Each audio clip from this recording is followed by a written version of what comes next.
My face instantly went beet red. I had eaten dishwasher sludge. The humiliation was soul-crushing. Last night, I awkwardly tried impressing my new girlfriend's foodie family at this ridiculously fancy avant-garde restaurant.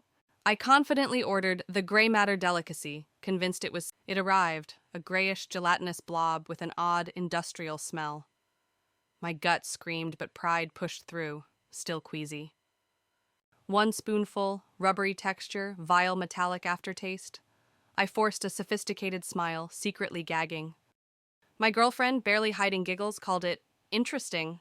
I just nodded. Then her 8-year-old brother blurted, "It's just dishwasher filter gunk, Daddy's joke."